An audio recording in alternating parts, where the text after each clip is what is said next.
It said everything happens for a reason, but maybe everything happens for a Reese's. Take noise-canceling headphones. Do they block hearing to heighten taste? That sound seems to show everything happens for a Reese's. This podcast is brought to you by Colgate Total.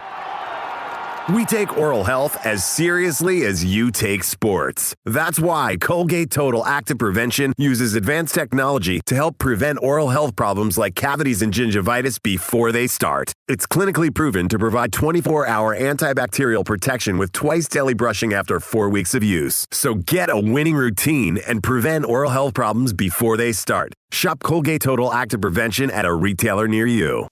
It was like 7 or 8 years in a row where I had off-season surgery. It might have been blessings for us. Forces you to be in the fucking building. I would have been fucking out of here. Right, especially as a young player. As my man Charles Barkley says, bro, you got somebody with the money and time and bad habits. It ain't a matter of if, it's a matter of when. Yeah, Chuck. Welcome back to New Heights, ladies and gentlemen, boys and girls, a Wondery show produced by Wave Sports and Entertainment and brought to you by Suave Men. No nonsense, self-care for men. We are your hosts. I'm Travis Kelce. This is my big brother, Jason Kelce, out of Cleveland Heights, Ohio. Shout out to the Cavs, baby. Yeah. It's playoff basketball, baby. Let's go, man. Let's go. Number 1 seed. God, you got to love it, man. Subscribe on YouTube, Wondery Plus, wherever you get your podcasts, and follow the show on all social media at New Heights Show with 1S. Jason, tell the people what we got coming up. Okay, first I got to touch on this no-nonsense self-care. Do you remember Brian Regan, the stand-up comedian? I'm better with faces with comedians. I'm pretty sure Regan had a bit where he would, the no-nonsense, well, what about the nonsense self-care? Like, and that's all I can think of is like no nonsense, like, are they just saying all the other self-care is nonsense self-care? I'm pretty sure that's exactly what they're saying. What's a nonsense self-care for men item? Beard oil? No. That feels pretty nonsensical to me. No, I think beard oil is solid. Solid? That's a no-nonsense? What else is self-care for men? What's another men product? Another men product. No nonsense. Nonsense would probably be like Gold Bond powders. Like, why does that product still exist? You're right. Now with like compression shorts, you don't need that stuff. And even if without compression shorts, they got to make some type of gel that is more efficient than this powder getting all over the fucking place. No, like, man, the powders, you got to keep it dry. That's what keeps it sliding around. If you put a lubricant in there, it'll get too fucking moist. Yeah, but they make those gels that have like a powdery gel. It just seems a little archaic to be throwing like cornstarch, zinc oxide dust into the air and then rubbing it on your pants. You're big. All right. I'm a big chafing guy. I know. I do my research on my ingredients. Yeah, and you're big on the environment. I didn't know That's that. That's right. I'm all into no nonsense self-care. This nonsense self-care can kick rocks. All right. Coming up on this episode, we've got another great episode for you guys. It's mostly just going to be the fellas today. That's right. Hey, hope you enjoyed all the guests we've had on. And yes, we have heard your feedback. We will have a Chiefs player on soon. Note to Travis, please ask a Chief so that they can stop bitching at Brandon and Jake that we don't have any Chiefs on. I didn't realize we didn't have any Chiefs on. I got the perfect guy. Who are we rolling with? Creed? Trey? I just said that so that it could like lead up to me. Oh, okay. So we don't have the perfect guy yet. Okay. Well, Creed, I'm hoping it's you. Anyways, today we're going to check in with the NFL offseason. That's right. A lot of things happening. The draft is coming up. Yes, sir. It's an exciting time in the NFL landscape. Teams are back in the building next week. I guess some are back in this week, maybe. We're also going to do a little mock draft ourselves. How about it? In the form of an NFL draft around some nonsense categories. And also, our first NFL expert will be stopping by. We talked about a couple weeks ago doing a salary cap episode. Yeah. Well, we're going to have a salary cap expert on the episode today. Yeah. The 92%ers, they spoke up. They did. Hopefully, this is the start to a bunch of NFL experts, whether it's equipment managers, people that work in the league office. I'd love to take this show to new heights. I think both Travis and I would like to take the show to new heights and our fan base to new heights with our understanding of the inner workings of the NFL. That's right. I'm with you. All righty. Now it's time for new news. New news. coming in high. New News is brought to you by American Express. Yes, it is. Alrighty. It is. All right now. Don't leave home without it. New News, I've been nominated for Outstanding Personality and Emerging On-Air Talent, Sports Emmy. Ooh, you're up against Ryan Fitzmagic? You're fucking done, dude. That guy's the best. I mean, look at all these. Nick everybody Saban? in this list. Man, if he smiled, he would have won it, but he doesn't smile. I think he still is going to win it. Saban killed it on College Game Day. Richard Sherman, Prime Video, baby. And then Jay Wright, CBS and TNT, the old Villanova coach, Jay Wright. Yep. Jay's awesome. He's an incredible coach, and he's been killing it on CBS. How about Prime Video? TNF has two emerging talents in Ryan Fitzpatrick and Richard Sherman. Both of those guys fucking awesome. kills it, man. Yeah, you already know. Both of them are the absolute best. And fucking hell of football players, too. Yep. Ryan Fitzpatrick, also fellow Wave podcaster. That's right. Okay, shout out to Ryan Fitz. Him and Fitz and Wit. It's not Fitz Magic and Wit. I thought it was going to be. All right, anyways, Fitz and Wit. All right, here we go. Past winners of this award are Noah Eagle in 2024 and Greg Olson in 2023. G-Reg, my motherfucking dog. Some good company right there. What a guy, man. Yeah, listen, it's my third nomination for a Sports Emmy. Yeah, you're killing it, man. You got to get one. You got to get one eventually. I'm really good at getting nominated. Whether it's Sports Emmys, Sexiest Man of the Year, I'm a great nomination. Yeah, you're not a great winner. You're a ribbon winner. You're a ribbon winner. We need you to win the award, Jason, but you're getting ribbons. Like, we can't put our finger on it. We like him, but he's just not the best.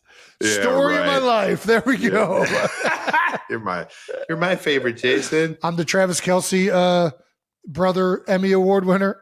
Dude, I'll tell you what you did win an Emmy for, in my heart for, was this Bloodsport parody with Bo Allen. We've got a new garage beer commercial coming your way. The long-awaited Bloodsport parody that Jason and Bo have been brewing up. And if there was an actual Bloodsport, who is winning, you or Bo? That's the real question. I'm beating the fuck out of Bo. I'm just way smarter than him. I outsmarted him for years playing offensive line, center versus nose guard. He's a brute force guy. He thinks about things very simplistically. You know, us Kelce's, we're flanking. Come on now. We're flanking the fuck out of Bo Allen. We're deception is what we are. That's right. I'm going to find a way.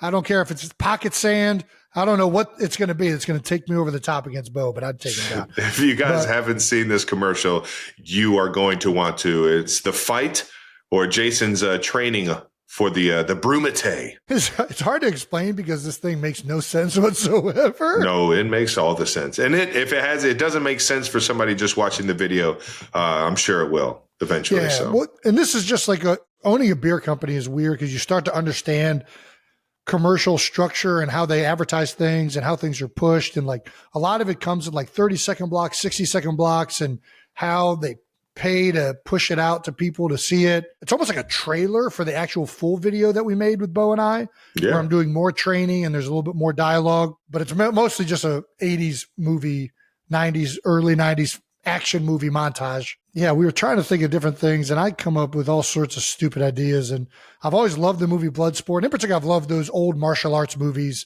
of the 80s and 90s. Like I love all of them. They're the absolute best. I was a huge Bloodsport fan. We also, this is kind of like part Bloodsport, part Beverly Hills Ninja. Which was another one of our most opposite action movies ever, but the combination of the two is perfect. And I couldn't care what Rotten Tomatoes says about Beverly Hills Ninja. That movie is a classic. It is 90% or more on Rotten Tomatoes, if you ask me. That's right. And the Kelce vote it is. Well, this is part one. Part two is going to be the actual filming of the Brumate, which will be the creme de la creme fight tournament happening. I can't wait to see how you do. And we'll see who finishes with the last beer. I don't know. I like thinking about these old 80s movies and 90s movies. How could we parody them and have fun with it?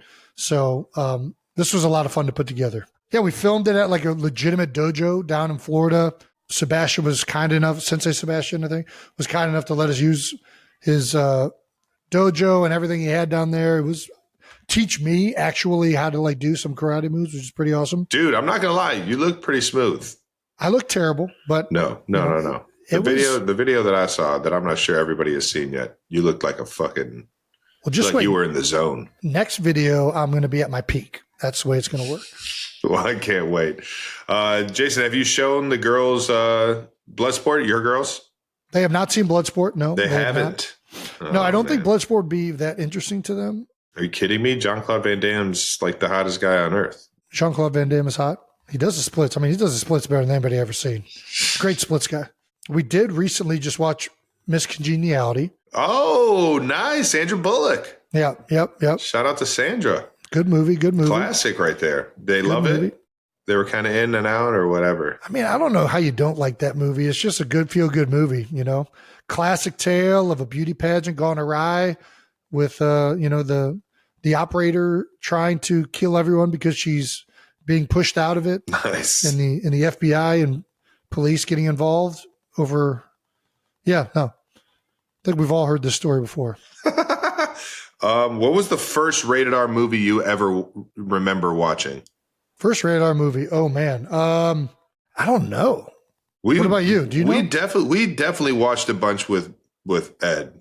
With Big Did we? Big Ed. I would have We thought had to. mom was usually more forward thinking, I feel like, in the movies. Dad was not a big show R-rated movies to kids. I didn't think. The one I remember watching that I didn't even realize was rated R, like, was American Pie. And that was when we were like 10. I feel like I had to have watched a couple before that. But that was not with Dad. That That wasn't with Mom either. I was just fucking going to the movies. And You went to the movie theater to see American Pie? yeah. They'd let you in? I forget how I got in, but yeah. I might have been there with somebody else's parents. I don't know. Mom might have let me go. Yeah, I feel like I watched that at the house with Mom. Mom liked our comedies, and she would let us watch our comedies. Dad started letting us watch our action movies, but I felt like it was later. Dad really liked it's so funny thinking back to these comedy heroes or these action heroes. What's the fucking dude that lives in Russia now? Steven Seagal. Dad loved him some Steven Seagal. Hilarious. I couldn't fucking stand those movies. I don't know what it was about that dude. There's the one where he gets like put in a coma. He gets out of the coma to avenge his like these people that killed his family. Great movie. It's really, really good. The one that I still remember sitting with Dad because I just got lost at one of the state fairs. You remember that when I got lost at the state fair and you guys had to come up? Do I? Of course I do. So we were sitting down in the movie, I think it was called Shutout. It was either Shutout or Shootout with Jean-Claude Van Damme, where there's a bomb in the ice rink. Yes. You remember this movie? Yes. God It's damn, you're taking fucking me back. great. He's there with his son at the game, and he has to save everybody in this arena from this bomb. Very realistic scenario. Of course. He tells his son, don't move. And the kid just doesn't move. He just keeps sitting there. And I remember Dad leaning over to me mid-movie and be like, huh, smart kid. I just had to teach a lesson real quick. He doesn't go off wandering around like a fucking idiot. Big Ed. Smart kid. Smart kid. Take notes. That's like, Dad, Jean-Claude Van Damme's playing goalie now. None of this movie makes any sense. That shit was fucking great, though. I was locked in, man. Had a great glove save there. We digress. Let's keep this thing moving. Last bit of new news. We've got a new Masters champion. Trav, did you watch? Dude, I did, and it was electric. The whole time I was thinking there, like, oh man, am I going to go to the Masters on Sunday? Am I going to find a way to get down there to watch this epic ending? I mean, it did not disappoint. Bryson making a fucking run on Saturday, and then, Justin Rose just trying to hold on, and it was, and then Rory just going up and down, and then just skyrocketing, and then kind of, dude, it was unbelievable. It was so fun to watch. And shout out to Rory. How about that? A career grand slam. There's only been 5 of them before him. Now 6. Yeah. I was rooting for Rory going into it. Were you? I was. I actually had money. I had money on Rory. I'm very happy about this. I had very small. I'm not a big gambler, but I did have some wagers on Rory. Listen, Rory seems like an awesome dude. He's accomplished everything in golf outside of this, and he's playing so well right now. So I think everybody's excited about it. Dude, the last day, that might be the most I've sweated watching golf in my life. Like right from the get-go. Really? But he like double bogeys, like Bryson is tied. Then Bryson goes up a stroke after 2 or 3 holes. And I'm just like, dude, he's collapsing again. Like I couldn't help but think was an emotional roller coaster. He storms back. He's got a commanding lead. Dude, insane. And then, dude, that putt on 18, I'm just like, a 5 or 6 footer. Listen, I missed an eagle putt.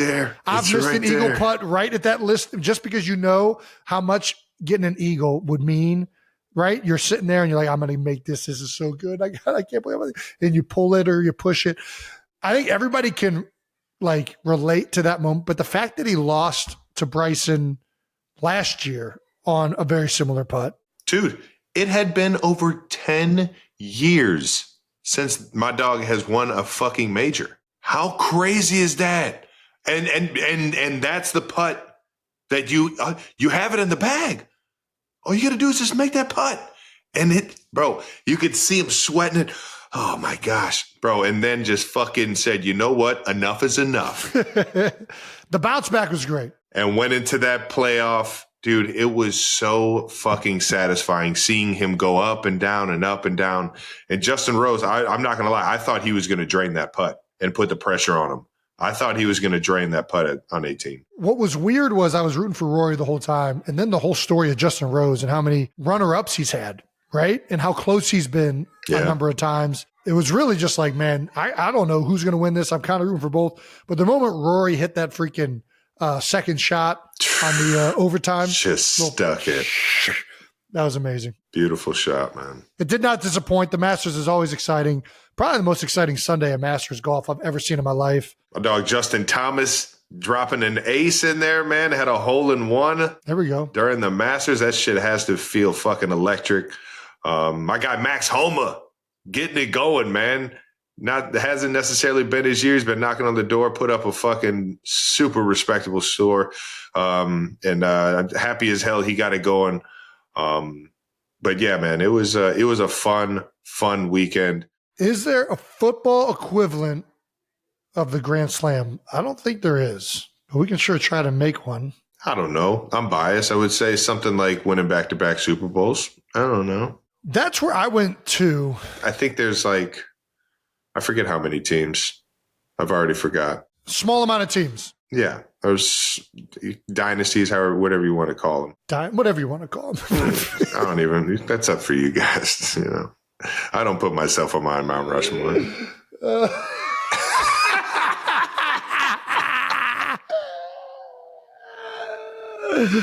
Whatever you kids are calling them nowadays. So good. So good.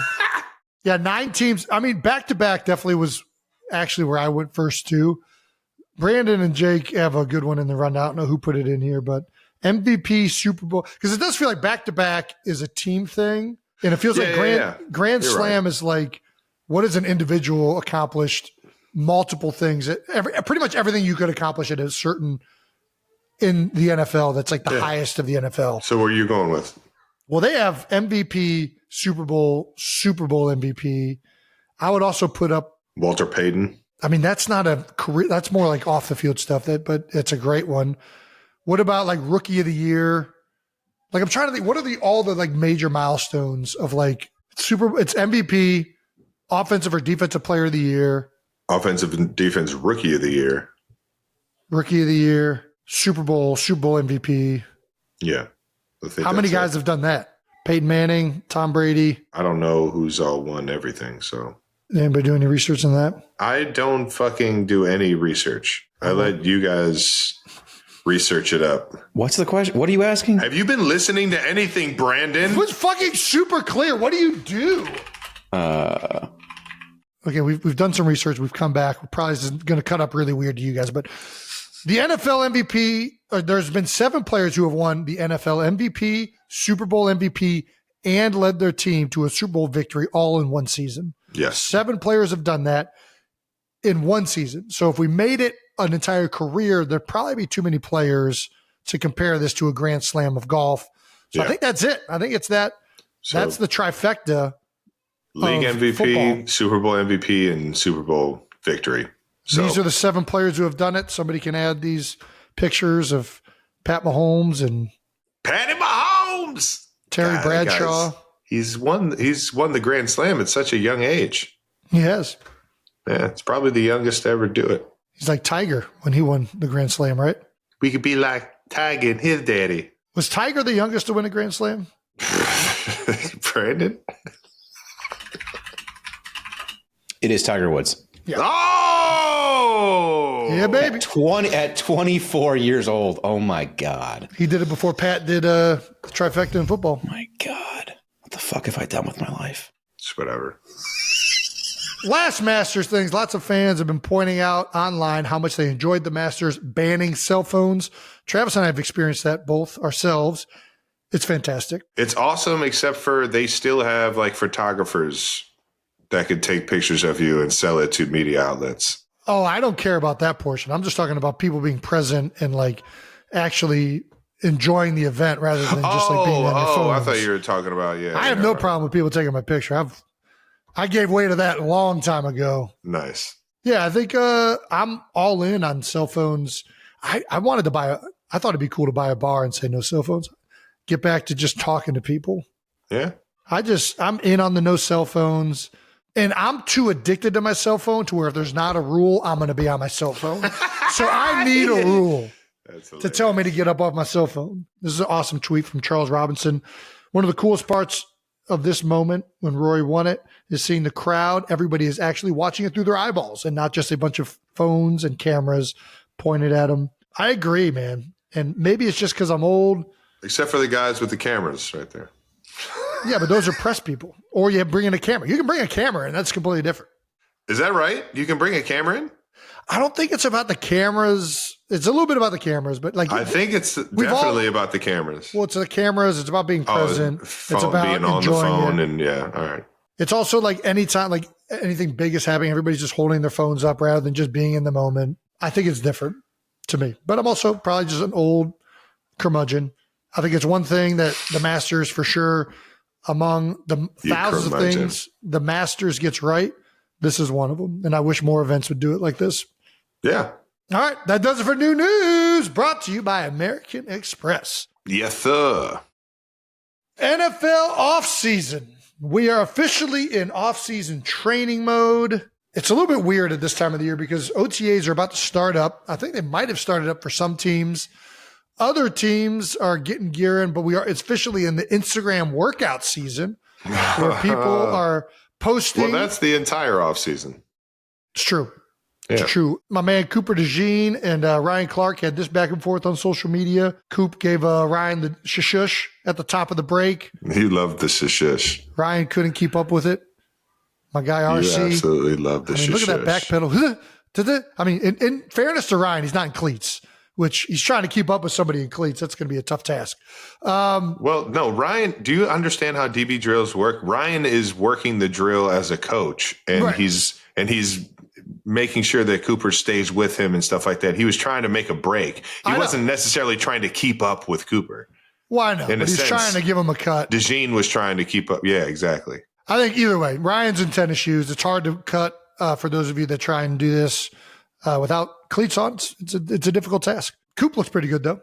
Yeah, he's working with the best, man. Yeah, Instagram workout videos. This is an example of a good one to post. I never really liked the Instagram posts from most guys because I feel like a lot of it is just like there's just so many guys that I know that have gone in, done curls, taken a picture, and then walked up out of the gym. Really? And it's like, did you? Oh, yeah. It's like, man, oh, okay. And then you see it on Instagram. I don't know that you really got a lot out of that workout, bud. That's my own 2 cents on it. Not a huge fan of the Instagram workouts. There's another reason I hate Instagram. I think there's a lot of snake oil salesmen on social media that fucking have awful programs that top guys go to that are highly successful because top guys are ridiculously skilled players, and that this guy is not a good player or a good trainer to go to for the vast majority of players. Yeah, man, you got to vet it, man. But also you got to do what works for you. Because obviously, if you're a great fucking player and you're going to a decent trainer or just an average trainer, you better be getting the most out of what you're doing regardless, you know? I think what you just said is you got to do what works for you. And I think what works for when you play in the league for a long time, you start to develop the habits that make you your optimum self. It's hard to know what's in the best interest of everybody. Players usually figure it out that are really good, that play for a long time and have longevity. There's a lot of guys that don't figure it out and they never reach their potential, or a lot of guys that focus on the wrong stuff, or they go to too many places and then they're getting hurt all the time. I think you're right. I think at the end of the day, you got to trust what works for you, what translates the best and is making you a better player. Yeah. The first things first, you got to be real with yourself. You got to be real with yourself. What do I lack at? Where do I need to improve? Right. And then you have to be real with yourself and how hard you have to work to be better at that.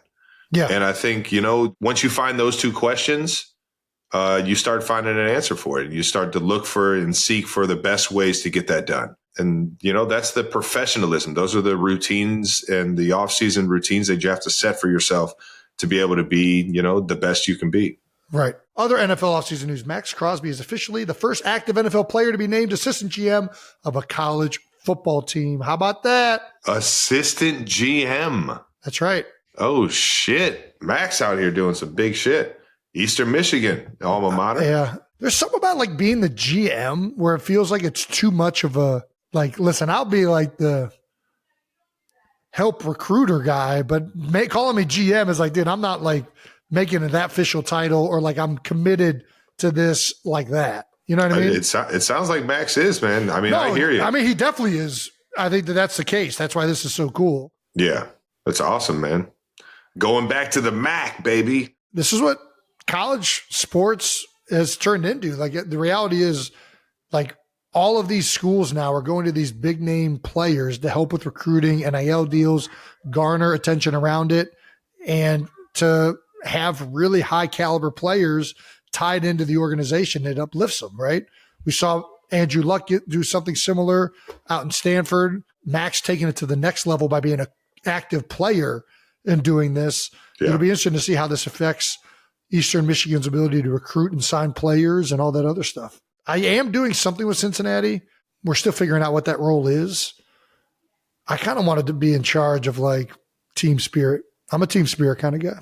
You are, dude. You just lifted my spirit by saying that. All I want to do is like, how can we make the experience better on game day? You're just going to be the mascot. I don't want to be the mascot. I want to give resources to the student section to just have a fucking fun ass time. You would be a fucking stud as a mascot, dude. Before we get out of off season, we did have one voicemail I wanted to play. All right, before we get out of off season. No, I teed it up. I got it. I nailed it. Are you being recorded right now? Yeah. You record yourself? I record myself and I watch it back. I grind tape. Hey guys, so I'm calling on behalf of my friend Angela in the Touchdowns and Tea, our Swiftie group.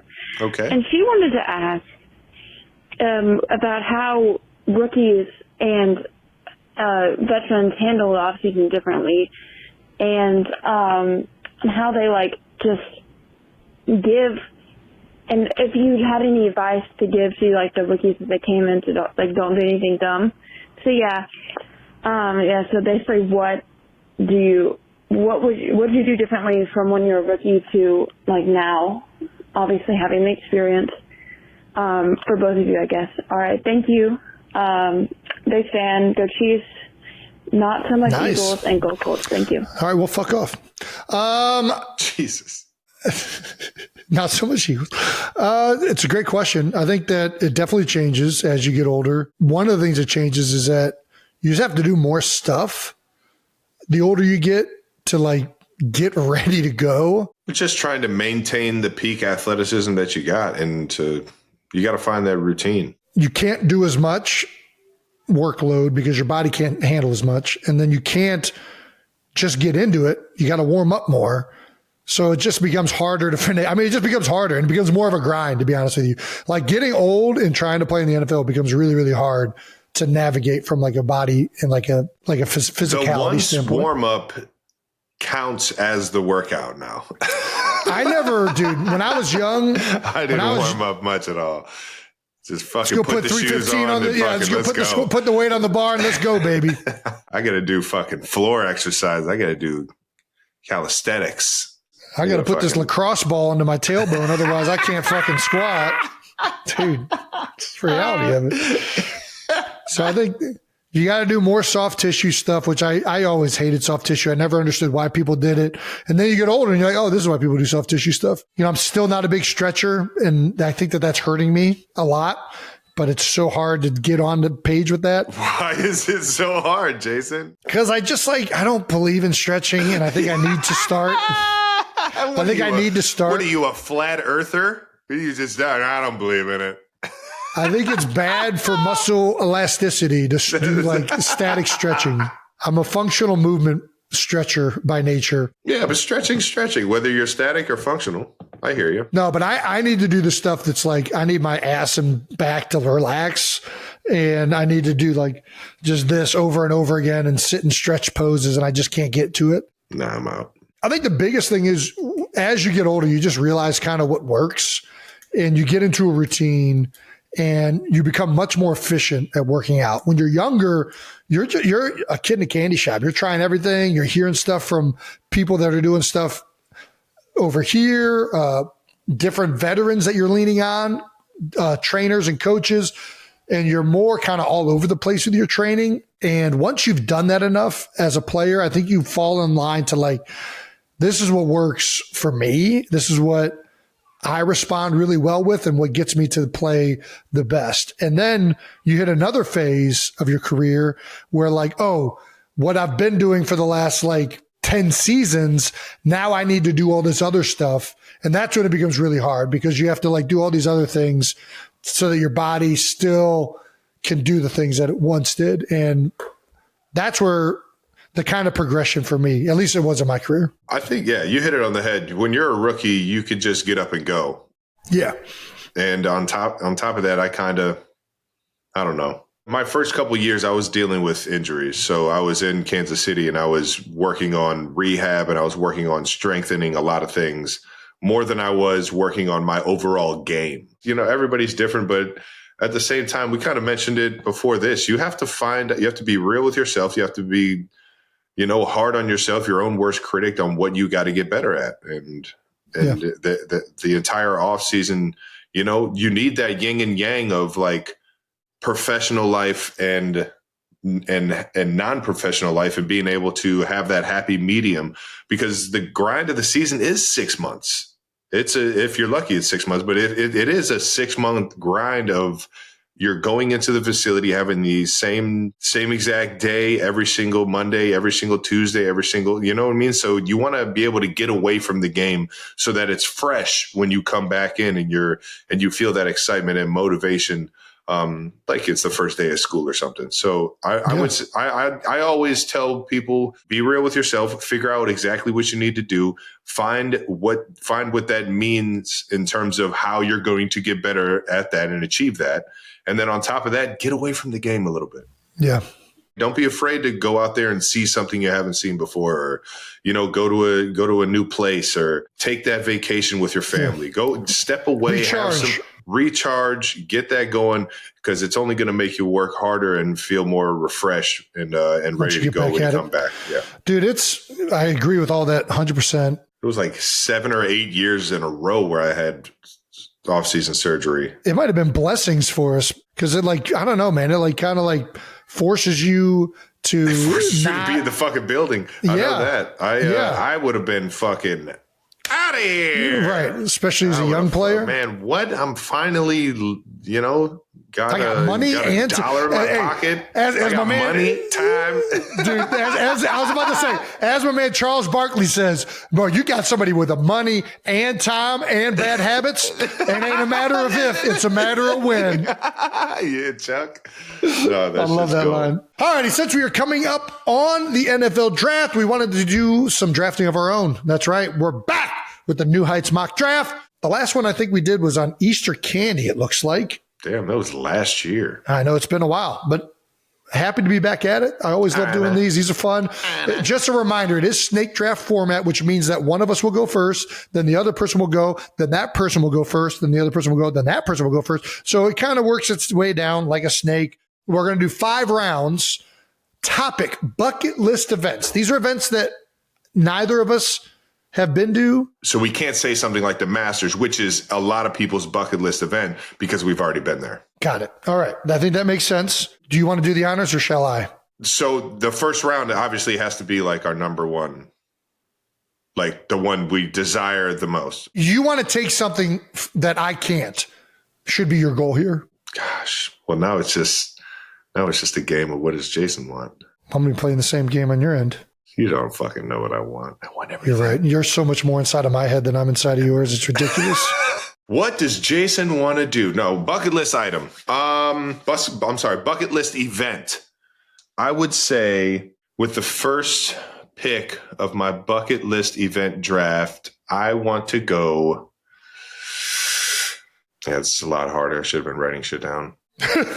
All right, you go first if you have one. Running of the Bulls. I've always wanted to do it. I've wanted to run with the Bulls. This is a huge bucket list item for Jason. All right, now you get to go twice.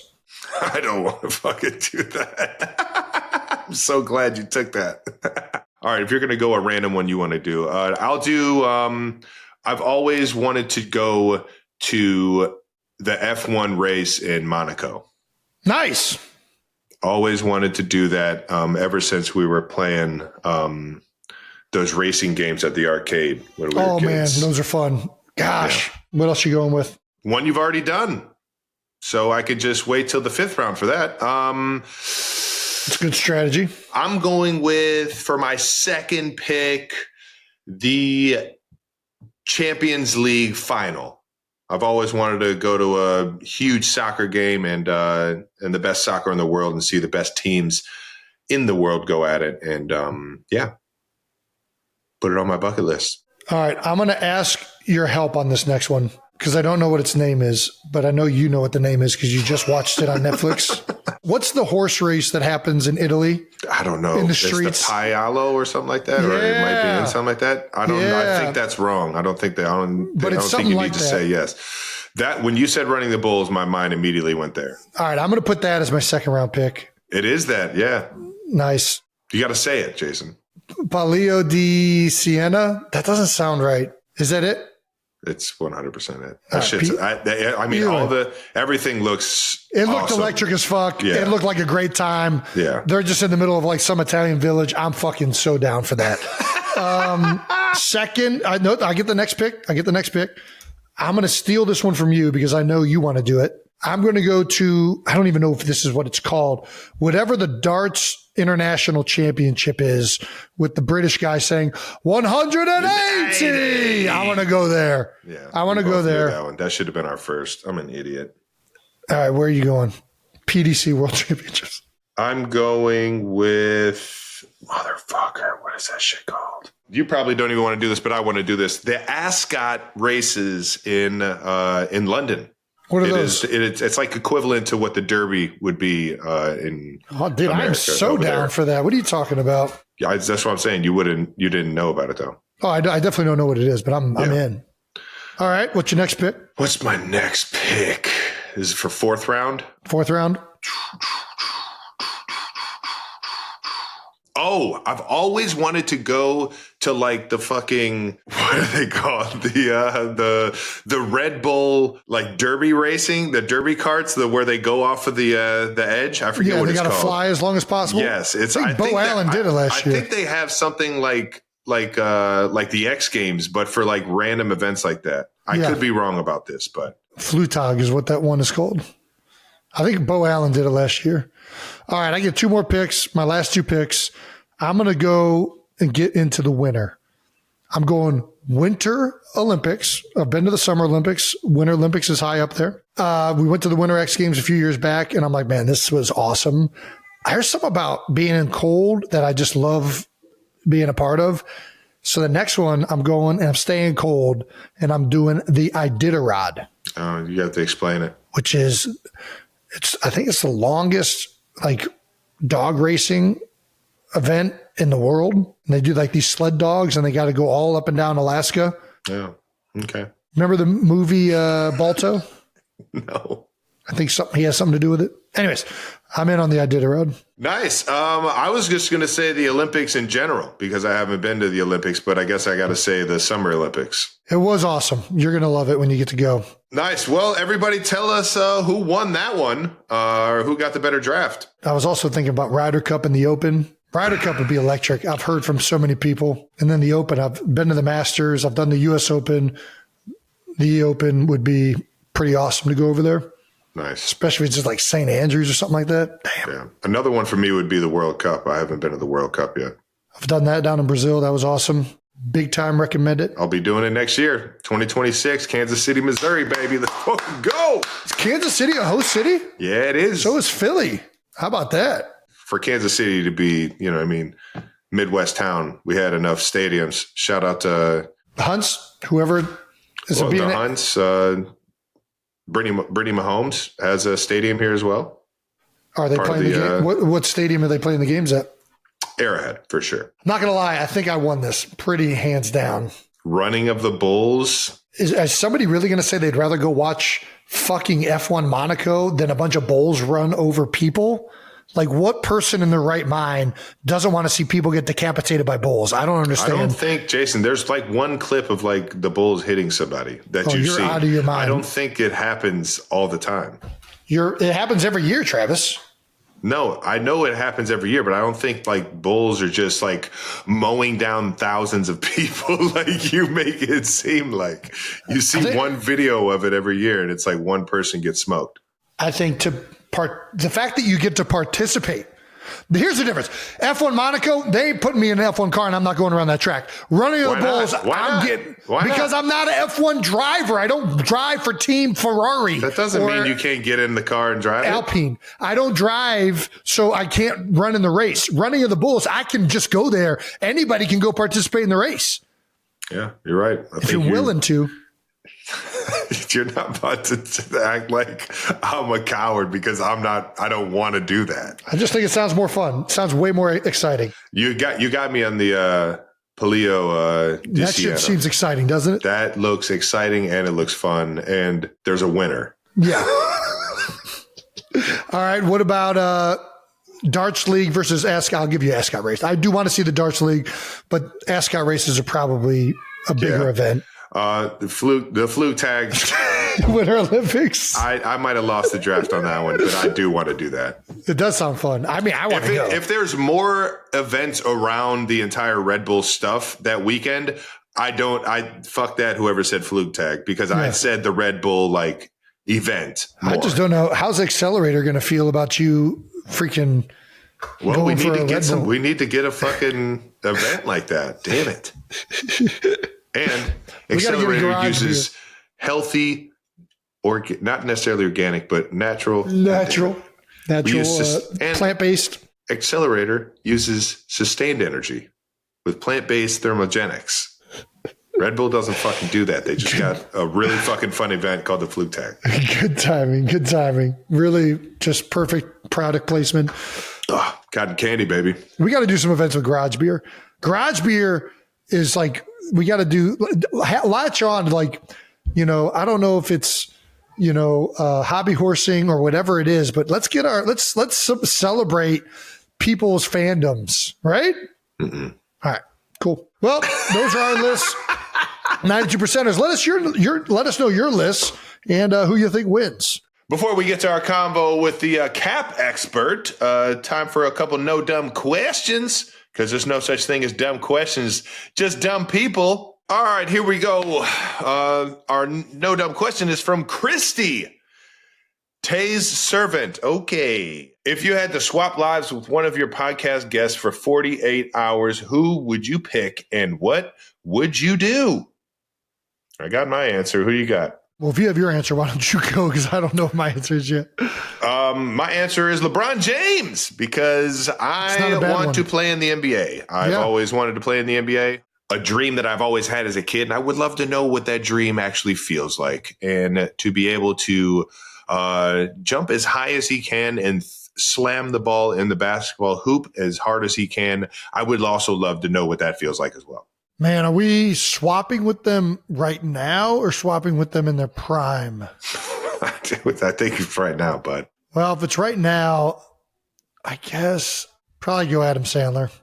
The Sandman. Probably go Sandman. That's a good one. I mean, I'd go. I mean, it's a tough one because I'd go with any of the comedy guys that we've had on because I just think it seems like such fun lives and being able to be creative and bring things to life. So either him, Will Ferrell, Stiller, any of those guys, Sudeikis.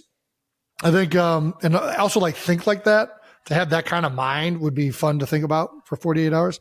If it's anybody in the prime, though, I'm going Arnold.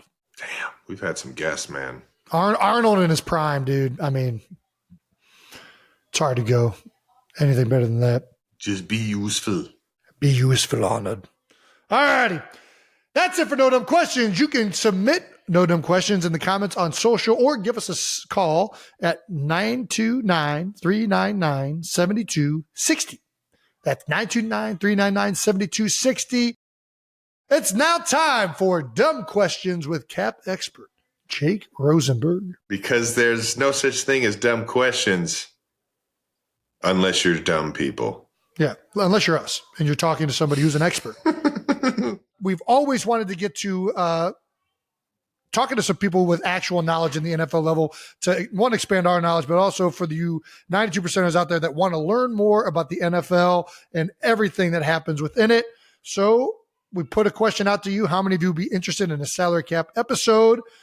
There was a lot of interest, so we're bringing on a salary cap expert. Our guest today is former Eagles Vice President of Football Administration, Jake Rosenberg. Welcome, Jake Rosenberg. Jake. Yeah, Jake. What's Thank up, you. Jake? How we doing? Great. Appreciate it. Thanks for having me on. Welcome to the show, Jake. Please introduce yourself to the 92%ers. Yeah, what is it? What is your job? What is the VP of football administration? What does that job title include? It's a cap guy. Nice. Yeah, I think it probably varies all over the league. For me, I worked real closely with Howie on ultimately everything pertaining to the roster, but most importantly, overseeing all the contract negotiations, dealing with all the agents, making sure we were never over the cap, and a lot of the planning on that side. So anything that involves money and the players, not the business stuff, not budgeting, but just all of the aspects of paying players, negotiating those contracts. Are you excited to make the salary cap fun and interesting for our guests? It's an incredible challenge. All right. Well, let's start off with this. First question. What is the salary cap? So the salary cap, simply put, is just a limit on what every team can spend to pay their players. Okay. Now, that might sound like a budget, except there are rules that differ from a normal budget. So there is cash, what you pay your players in a given year, and then there's the way it's accounted for. And that's what the salary cap is. That's where we start getting into the fun. How does it differ from accounted for and unaccounted for? There are the easiest, the most commonly used factors. There's certain ways to pay players, like a signing bonus, or certain ways to guarantee money. And then that prorates, meaning you split that up equally over the life of the contract. So to make it as simple as possible, if you give a player a $10 million signing bonus, it's a 5-year contract. That would count 2, 2, 2, 2, 2, even though the player got 10. Yeah. Gotcha. That makes So sense. a player could get 10 in cash, but there's only 2 accounted for of that signing bonus in a year. How does that affect how teams navigate what they are allowed to spend within a given year? Within this, there's strategy, right? If you don't use any of that proration, let's say you don't use that at all, you choose to count every single penny you spend on a player in this year, and the salary cap, for the sake of this exercise, we'll just say is $250 million.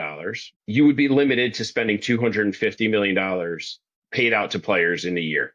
However, because you're able to prorate, if you wanted to spend significantly more than $250 million in a year, you could. And teams' desire to spend more and how much more, it determines their strategy to some extent on how much they want to use that. Yeah. If that makes sense. And so as you spend more than the 250, you're sort of accumulating, accounting out into the future. Yeah. Right. Without getting too into the weeds, how do you navigate how much money you're willing to put out into the future, which player, because all of this money that we just said is prorated, is essentially guaranteed, even though there's different levels of guarantee. How do you decide how much you're willing to say, like, hey, we're going to spend this much in cash, but in the future, this is going to hurt us, versus how much we want to be strict to the budget this year, I guess? This process would vary at different teams, I imagine. And ultimately, there's somebody owns the team and someone is making a determination on how much they are willing to spend in a given year. Even though there's 32 very large, very valuable, $5-6 billion at a minimum clubs, each owner makes that determination on their own and gives it to their football operation, and their general manager, cap guy, etc., would figure out how to do that and how to create a sustainable strategy. Yeah. Nice. Right? If that makes sense. It does. So in terms of the prorate system, a guy signs a $10 million signing bonus. They prorate it over the next, 5 years of the contract, 2. That $10 million is the signing bonus. So you get it there, or do you get paid as the prorate? Right. The payment of the signing bonus is completely independent of the accounting of the signing bonus. Got you. From a salary cap standpoint. Correct.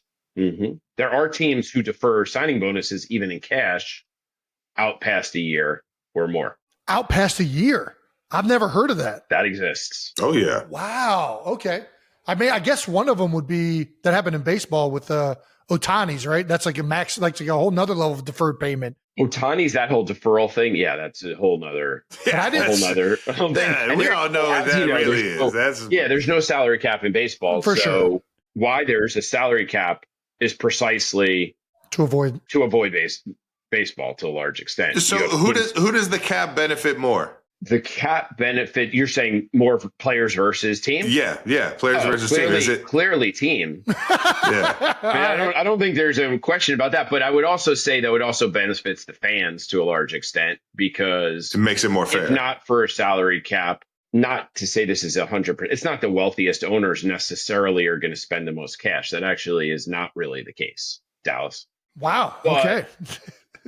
But I think that it does maintain some competitive balance where if Green Bay would be a smaller market, New York a larger market, it ensures that there's not a huge competitive issue between those teams. I'll ask this. A lot of this debate came up when the Cincinnati Bengals essentially allocated over $300 million to the three players on the offense. Or more than that, a fuck ton of money to three players on the offense. Yep. Fuck ton. Precise. I really want to know, when those contracts come out and it hits the TV world and it hits the media world and you see the guarantees and you see how much the cap is and you see what is the most bullshit number that you could see come across the ticker. Yeah. The most bullshit, tied for bullshit because it's basically the same, is the average and the total of the deal. They're nonsense, right? And most of the time, correct. And the reason that that's all bullshit, it all goes back to one simple thing, is that without money explicitly being guaranteed or being negotiated to be guaranteed within the deal, it's not. Yeah. Right. So when they throw out a total, inevitably that includes a whole bunch of unguaranteed money, which, depending on how far into the future, what type of player, the age of the player, all that, may have next to no probability that they ever see it. Yeah. How much of these numbers are manipulated by agents and or teams to make it appear publicly like a player is a top X paid player, but the reality of such is that it's not that contract? Teams don't have a lot of incentive to manipulate the numbers. Except for to make the player happy. Maybe make him happy, right? Like you guys made Jason happy his last contract.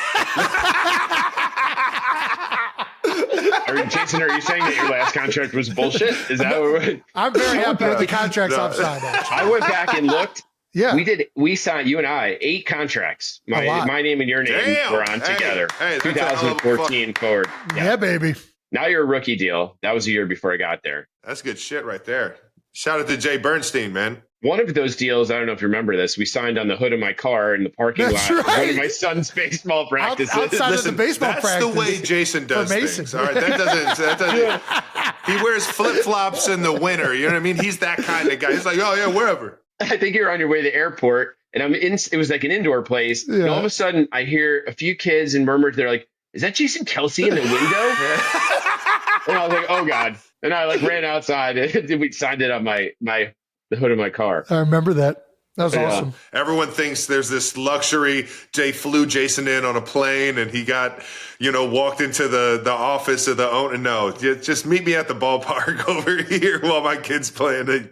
That's so funny. So going back to like what you said about the bullshit, because I think this is good to talk about. Yeah. The difference between fully guaranteed, partially guaranteed, and then the complete bullshit that we're talking about makes it like almost impossible to know what the actual deal is unless you know more than just the average and the total. You would have to see legitimately the deal in front of you to know the ins and outs of it. Yeah. When they say fully guaranteed, I think it's safe to say that that legitimately is fully guaranteed.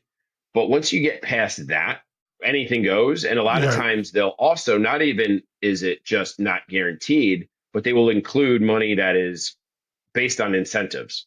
And the incentives could be very practical and possible to something totally ridiculous and out of left field that's even less likely to be earned than just the salary. Right. What's an example of something that's fully guaranteed? An example of something that would say guaranteed, but really isn't guaranteed? Correct. So this is where we got to be a little careful to not make people's eyes start glazing over here. Yeah. Fully guaranteed literally means unless you totally fuck up and where you've done something very wrong and basically your guarantees go away, you're going to get that money. Yeah. There's nothing to do with on-field performance. This is more like there's something like a crime committed or an injury it could be or like a lot of different off the things, field. Suspended for a violation of a bunch of policies, stuff like that. Yes. There's such a thing called injury guarantees, right? Yes. Injury guarantees, if they have no other guarantees that go with them, don't really help all that much. Injuries. Because the reality is most players' injuries do not last long enough from one season to the next where you can't find a spot when the player's healthy and to cut them. So that would be when something just has an injury guarantee, it's not all that protective. Interesting. If that makes sense. It does. Yeah. When you see average fans of the NFL on any of these social medias say that the cap is not real, how close and true is that?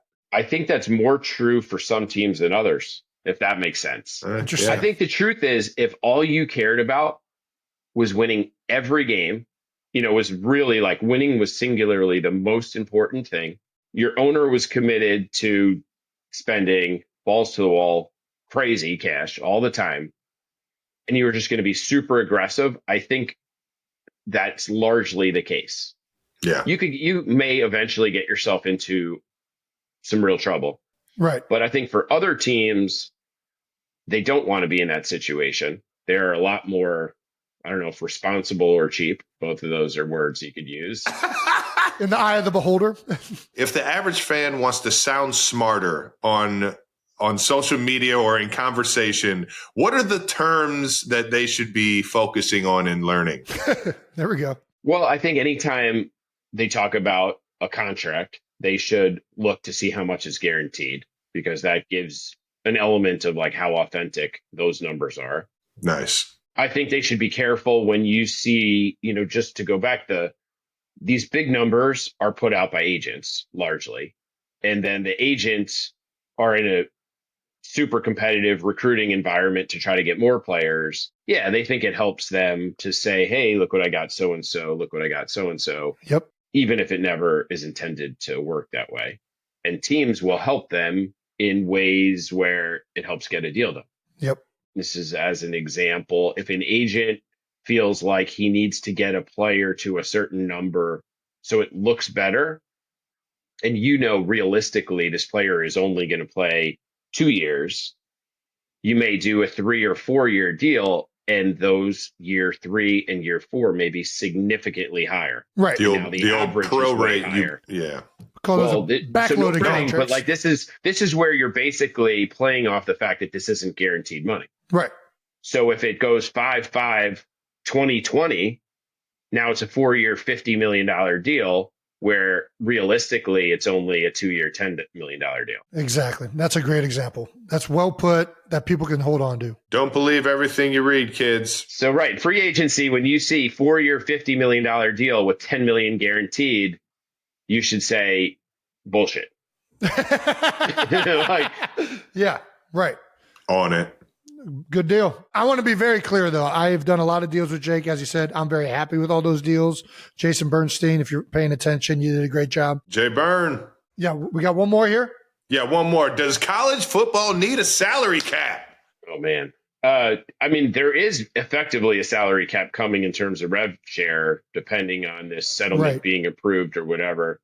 Oh, wow. I think college football does need a salary cap if they want to stay competitive, where, you know, you have more than one conference or two conferences that are competing at the highest level. Because the big schools are eventually going to be able to just pay for these kids. Like, yeah, that makes sense. My big thing, though, with college football, too, is I feel like this idea of the portal opening up every 2 times a year, and there's got to be like some type of contract signed on the player's behalf. They have too much power. We've reverted to like the complete opposite of what was the case, which everybody can acknowledge what was the case was not fair at all. Yeah. But now it's like, dude, there needs to be some type of commitment here from the player's side for like a 2 to 3 year contract. And I don't know what that is, but that just seems like it makes sense to me on something that would be something fair for both sides of what's happening in college sports. Yeah, it's a crazy, you think about in the NFL and the good teams and the continuity of the best players. You know, in college now you have 2 portals. One portal, the winter portal, opens while bowl season is still like in full swing. So you have players coming and going. And now you're in spring portal time, where some of the players who signed or stayed in the winter and took money are now, like, all they've done is participated in the spring, and now they're already out the door. It's crazy. And you have coaches who are still trying to win games, like the basketball portal opened while the NCAA tournament was still going on. And so coaches are recruiting new players, losing existing players, and still trying to win tournament games. Absolutely insane. Yeah, it's wild. Well, hopefully they figure it out. All right? Jake, thank you for coming on, dog. Yeah, we appreciate you, brother. Thanks for having me, guys. That shit was fun, man. Is there anything else that we missed that you think is pertinent for people to understand about salary cap or any of this stuff? I mean, this was like, a fraction of 1%. I'm sure there's more stuff. But, as far as how teams manage and player, this is largely the case. I mean, I think that's why in the beginning of free agency, when you guys start talking about all this, it's hard to just take surface level numbers. And the people who report on all this stuff, they're trying to get information, and they get information by having good relationships with agents. And so there isn't necessarily like competitive balance there either. It's a system, and it's a machine, and everyone sort of has some vested interest. Yeah, you got to take everything with a grain of salt, like everything else in life, I guess. There you go. All right, Jake, thanks so much for hopping on. Appreciate you, brother. That wraps up another episode of New Heights. Thank you to Jake Rosenberg for joining us. Make sure you're subscribed on YouTube to the New Heights channel and follow New Heights on the Wondery app or wherever you get your podcasts. You can listen to a new episode of New Heights early and ad-free right now by joining Wondery Plus in the Wondery app or on Apple Podcasts. Once again, New Heights, a Wondery show produced by Wave Sports and Entertainment and brought to you by Suave Men. That's right, that no nonsense. That's what you're looking for right there. Special announcement, we will be back Friday with a special guest episode. You're not going to want to miss this. NBA playoffs starting. It's a fun one. Do you want me to tease who it is? I just did. Oh, okay. Follow the show on all social media at New Heights Show with 1S. Thanks to our production and crew, as always. You're going to have your hands full for this one. And to the 92 Pretenders for tuning in. We'll see you guys next week.